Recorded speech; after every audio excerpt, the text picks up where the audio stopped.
the Old Vic Theater in Chicago, HBO presents One Night Stand. Ladies and gentlemen, here he is, the star of our show, Bobby Slayton. Hiya, gang! I love this. I have never played an alley. I'm like the Jack the Ripper of comedy. I think that's great. You know what's terrific? Now, I'm glad that HBO decided to use Chicago to do these shows. Now, I got here 2 days ago. It's a great story. I fly here from Miami, 85 degrees in Miami Beach. And I'm on the plane, and they give me the Chicago trip, and I'm looking at the weather page, and I see the high is 15 degrees. Now, you know, I mean, I'm glad you people are so optimistic about life, but I don't care how you look at it. 15 is not a high. It ought to be like a low and a really fucking low. Don't even think about going out.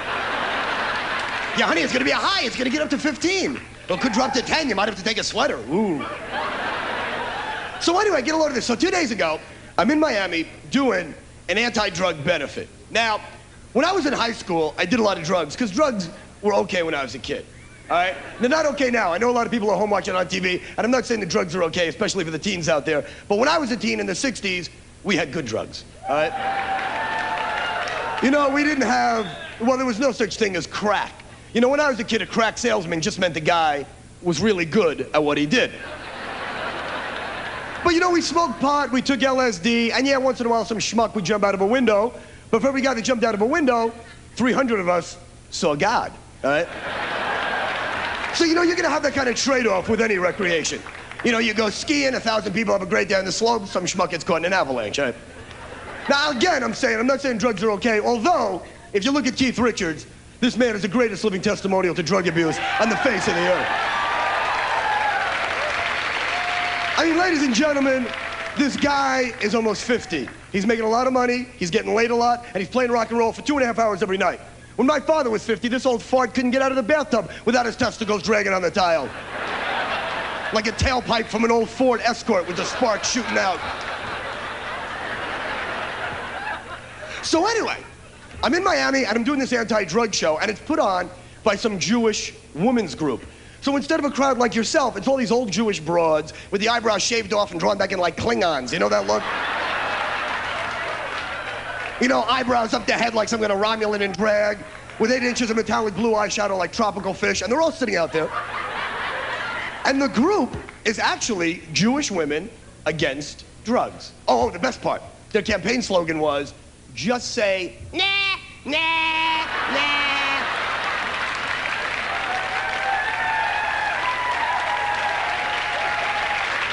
Now, once again, I don't mean to make fun of the drug problem, because I realize there's a big problem in this country, and I understand why they have all these anti-drug commercials on TV late at night aimed towards the teens of America, although I don't get the point of half of them, like the thing with the frying pan and the egg. What is that all about? This is your brain. This is your brain on drugs. Any questions? Yeah, do I get bacon with this? Do I get a piece of toast? What is the point? What are you trying to tell me? Now, I'm waiting to fly out of Florida to come here to Chicago. Now, as you people know, O'Hare Airport here, next to Atlanta, is one of the busiest airports in the country. They're applauding like you're proud of this. So I'm waiting to fly out of Florida. Now, you know before you get on a plane, how they make those announcements? Any old people, any handicapped people, get on the plane first. Fine. But in Miami, they just should have said, everybody but you, Bobby. Everybody but Bobby. Everybody get on the plane but Bobby. And all these elderly Jews, it takes them an hour to get on the plane, because it's like they have magnets in their shoes when they walk. It's these kosher hush puppies. They only come in the color white. You know, it's like they bought the shoes at Kmart and they forgot to cut that little plastic thing holding them together.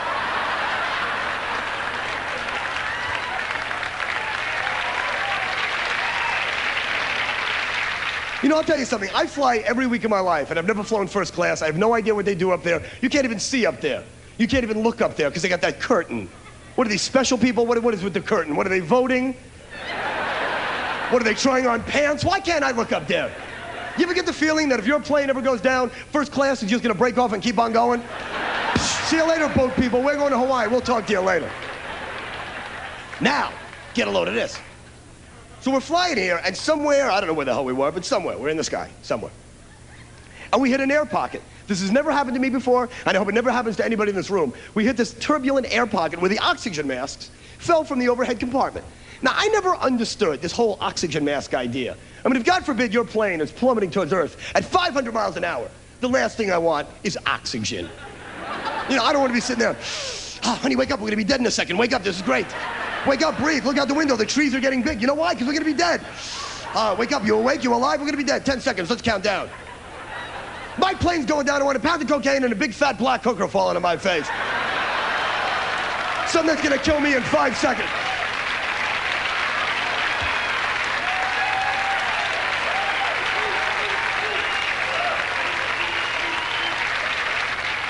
God, my wife, who's not here tonight, hates that joke. She goes, I hope you're not going to do that hooker joke on TV. Because she's always saying to me, would you rather have, if it's your last minute on Earth, would you rather have a big hooker than me? Well, not under normal circumstances. But it's my last minute on Earth? Yeah. Because that's the way guys think, and I want you women to understand that, you know? Because a lot of comics talk about the difference between men and women, and what it all comes down to is that men, if they're not thinking like little kids, they're thinking with their penises, and that's the way guys think. You know, guys, you'll never figure out how women think. You can watch Phil Donahue and Oprah Winfrey and all these other feminist Nazi programs from today till tomorrow, telling you what scumbags we are, and forget it, you'll never figure it out. You know, you're always making mistakes, you're always screwing up, you know, you're always apologizing for something or other, and that's why they invented flower stores.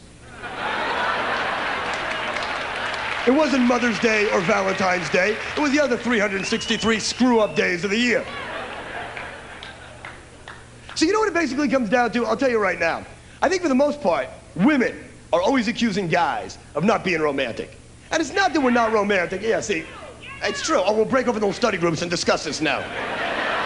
Let me tell you what it is there, sweetheart. And believe me, I'd love to sit and chat with you, but you might not have noticed I'm a little busy right now.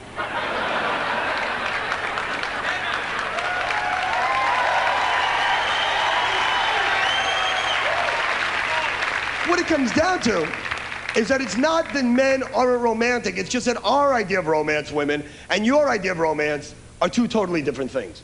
Like to me, and to most guys in this room, a perfectly romantic night. You stay home, you get a pizza, you rent RoboCop. Women don't understand or appreciate that. Women like to do things that guys don't really care for, like making candlelight dinners. You know, we try to get into it, but a candlelight dinner after like a minute, I can't see the goddamn potato. This sucks, where's my fork? I can't see a fucking thing. Put the TV on, get some light in here. That's all.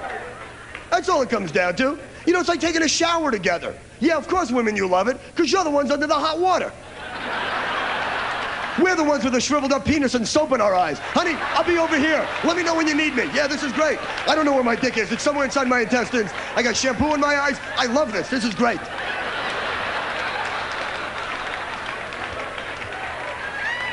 Taking a shower together. It's one of those things that sounds like it's going to be a lot of fun until you do it.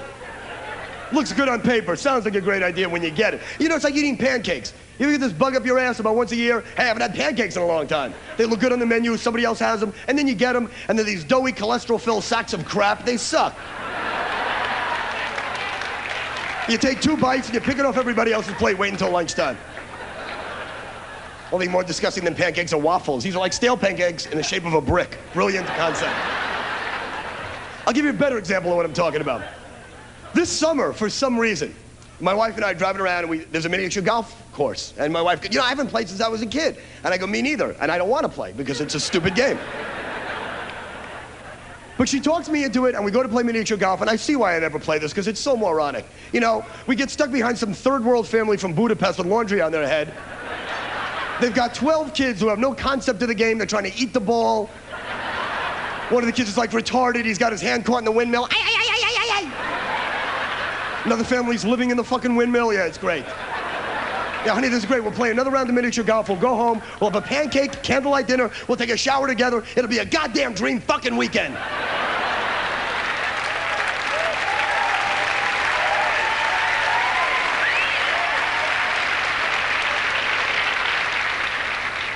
Anyway, what it basically comes down to here, and again, this is nobody's fault. According to every expert, and I'm sure you've heard this before, they say that men reach their sexual peak at around 17, and women reach it in their 30s. See, right now, they're reaching it right now as we speak. Now let's examine this problem, guys. I mean, think back to when you were 17. You had no job, you had no car, you had no money, you had no apartment. Equals no pussy. You're 17, you're a dork, you're not getting laid. You have the body of a man and the mind of a child. So even if you're lucky enough to meet a woman, you don't know what to do. I'm 17. I got a girl. I'll buy a condom, and then I'll make a water balloon and throw it at her head.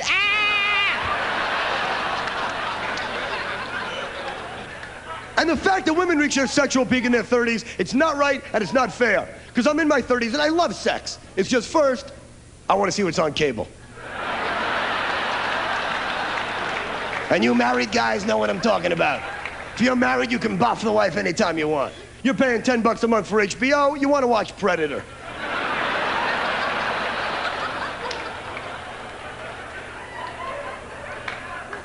And again, marriage is a great institution. I don't mean to make fun of it because my wife doesn't like it. I'm married, I love my wife, I'll say that on record. Although I'll tell you something right now. You know as well as I do, the marriage had to be a woman's idea. And some schmuck fell for this hook, line, and sinker. You know, many, many, many years ago, some guy was sitting there going, all right, let me get this straight. So what you saying, sweetheart? I can never sleep with anybody else ever again for the rest of my life. And then if things don't work out, you get all my stuff. Great, let's go with that concept. Let's run with that. I like that.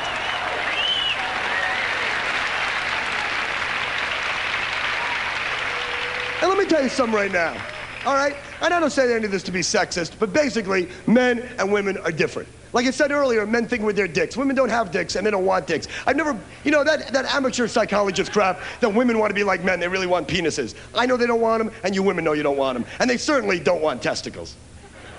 Because you know no woman in her right mind is going to ever carry around a bag that she can't put stuff in.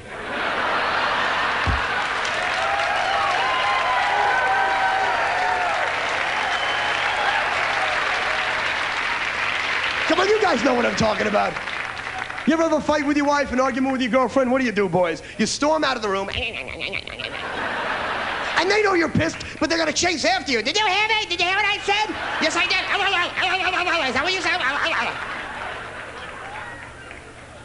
Now, that's great. You've trained him to put the toilet seat back down. But look at it from our point of view, girls. All right? Now, let's say you train your boyfriend, your husband, he's very well. Does he get a biscuit when he puts it back down? Yes, he does. All right. A guy wakes up 3 o'clock in the morning, he's got to take a leak. Now, let's just say the toilet seat is in the pussy whip position.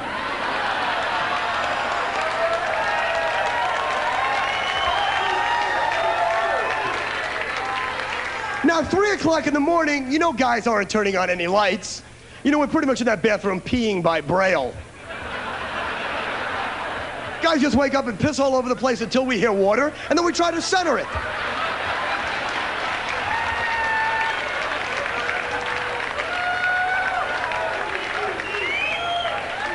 He's making a pretty big mess at 3 o'clock, girls. You get up to take a leak at 4 o'clock, guess who's sitting in it?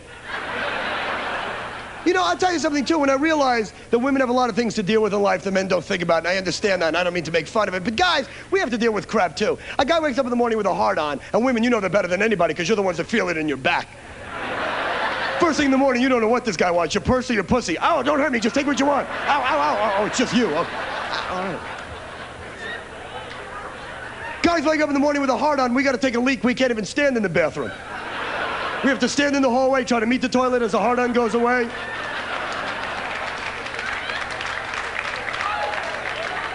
Shit, the black guy's got to use the neighbor's hallway. Hey, I gotta pee, let me in. He's got to come around the corner, backing it off walls. See, I knew the black guys would be laughing at that. You make fun of their big dicks, they never get pissed. You'll never see a black guy stand up. Hey, that's racist. I'm hung like a Mormon. Yeah.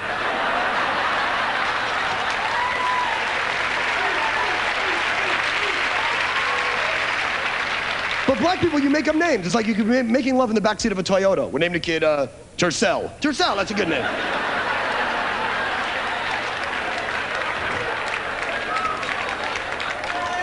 I mean, it's true, and I don't say that to be mean, but, you know, it's like a black woman could come back from a clinic, decide to name a little girl gonorrhea. Hey, gonorrhea, hey, syphilis, what's happening? Hey, chlamydia, bulimia, hemophilia. You know where I came up with that bit before I was even a comic? I worked with all these great black women in New York in the mailroom of IBM. Actually, it wasn't IBM, it was the black division, WeBM. And that had some really cool names.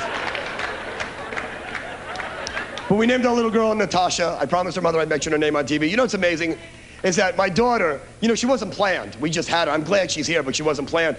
And the reason I think we had a kid was basically, besides the fact that I fucked my wife, was basically that had something to do with it, I think. Coincidence? Perhaps.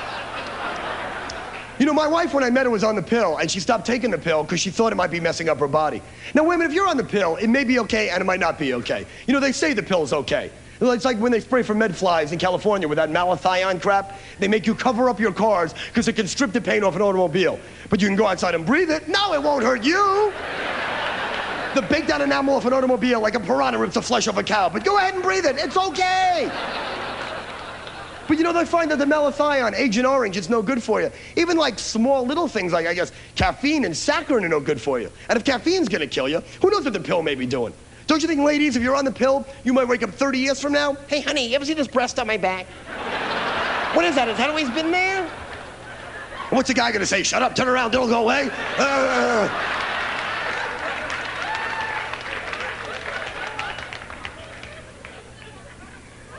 But I'll tell you something, though. It's tough, and you know, it's tough raising a kid now. You know, I wanted my wife and kid to come out here, but my baby wasn't feeling well. You know, it's interesting, too. I just got to tell you this really quickly. She's got this little bit of a flu, and I really, you know, when you're a new dad and your kid's under a year old, you know, and they get sick, you think they're going to die. And then when they get better, you want to kill them. So you never win, you know.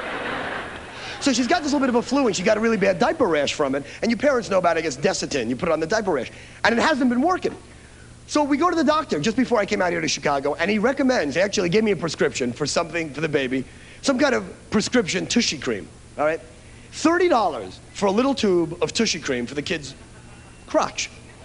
Now, you know what kills me about the FDA in this country? Why do you have to have prescription Tushy cream? Is anybody abusing this stuff? I mean, are kids taking this out of their mother's medicine cabinet? Look, you rub this on your ass, man, it's great. Oh, you just need more and more. I got a monkey on my butt. It's unbelievable stuff. Yeah, a lot of Betty Ford rash cream Tushy clinics popping up around the country now.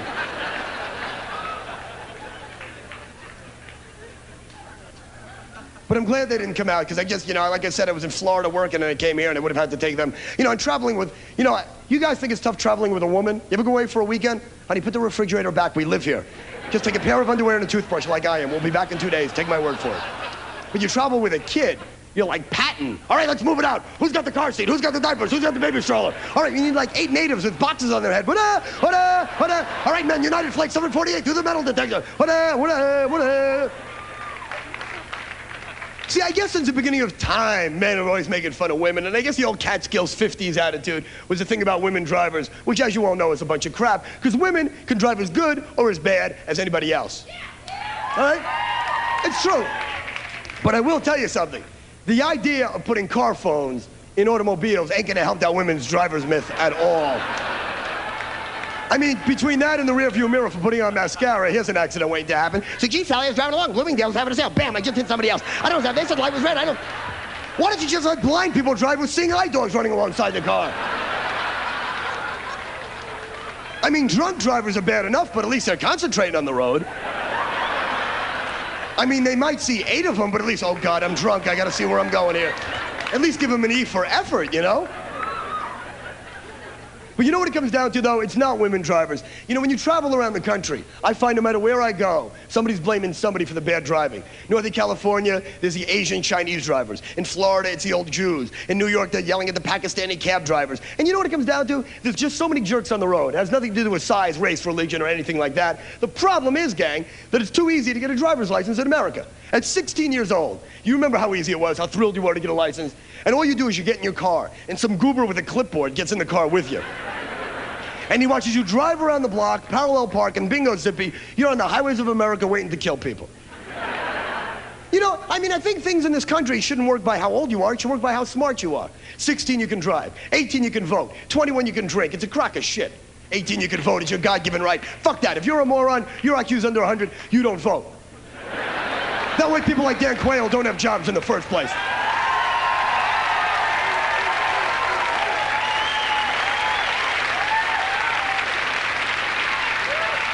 I mean, you're a pinhead, your IQ's under 100, you just worry about small fries, large fries, keep your trainee hat on, and stay out of the goddamn way. I'll make the decisions around here. And then at 21, you can drink. And I'll tell you what's bad about this. And I'm not saying that teenagers should be allowed to drink, because it is a problem. But at the same time, there's a lot of 30 and 40-year-olds that should never be allowed in a bar. All right? It's a responsibility drinking. And I'm not just talking about drinking and driving. I'm talking about drinking, period. See, let's say it worked by IQ instead of ID. You went to a bar. You went to a nightclub. Bouncer at the door asks for your IQ card. Well, let's see here. Your IQ is 40. Well, it is a country western bar. I guess you could come on in.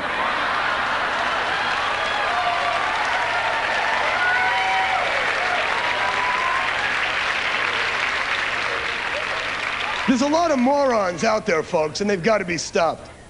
You know I got it. And I'll tell you something, too. I don't mean to sound like this right-wing, Republican schmuck, but, if you look at the death penalty, we got to start thinning out the herd, and murder might just be the only way to do it. Now, I know there's pro-death penalty against it, but let me tell you what it comes down to. In Texas, about a month ago, 60 Minutes did a big story on this guy in Texas who's going to get the electric chair. He's borderline psycho, borderline retarded. He's not like either one. It's like sort of like a singer slash actress. Can't do either one really well. Kind of dabbles in both fields a little bit.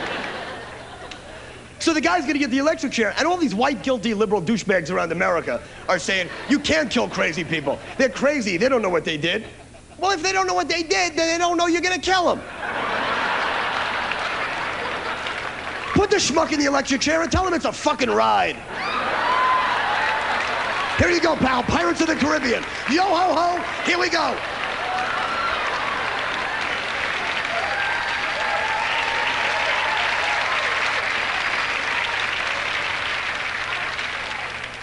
And I don't mean to knock America. I love America. I'm proud to be American, although 20, 30 years from now, we're all going to be proud to be Japanese. You know that, don't you? Because they're taking over this country really fast. And I'll tell you something, too. If we're going to sell this country out to anybody, better the Japanese than the Russians or the Iranians. Because Japan, my wife, we went there a couple of years ago for a vacation. And the Japanese really love America. They carry around their Madonna records, and they wear their designer Guess jeans and their American Calvin Klein t-shirts, and they really like American pop culture.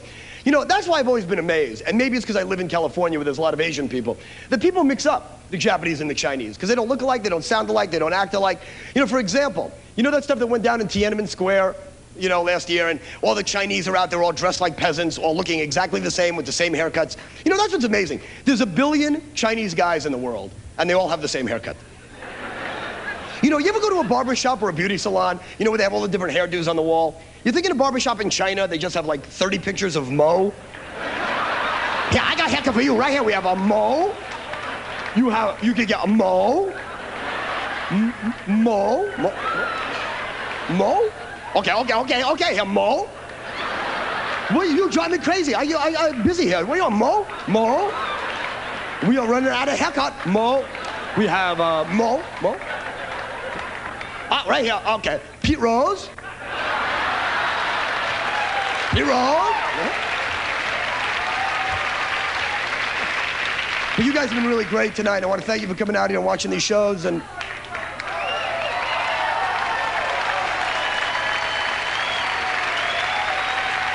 just remember something. When it comes to comedy, if you can't laugh at yourself, make fun of other people. Thanks. I'll see you later. Good night.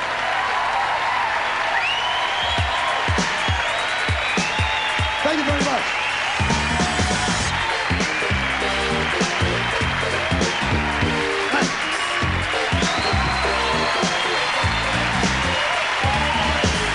Thanks.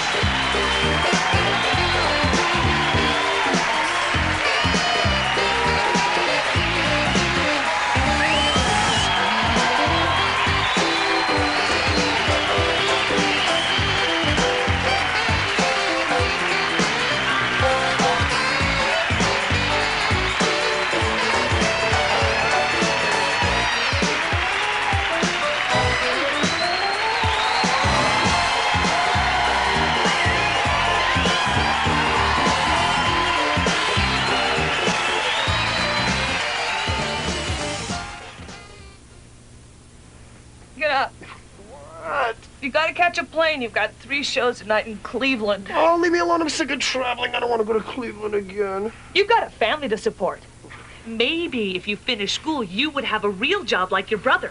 You never listen to anyone. That's your problem, Mr. Comedian.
We need something new. You need a little danger in your life. Procrastinate now. Don't put it off. Come on. And my fist stopped right in his face.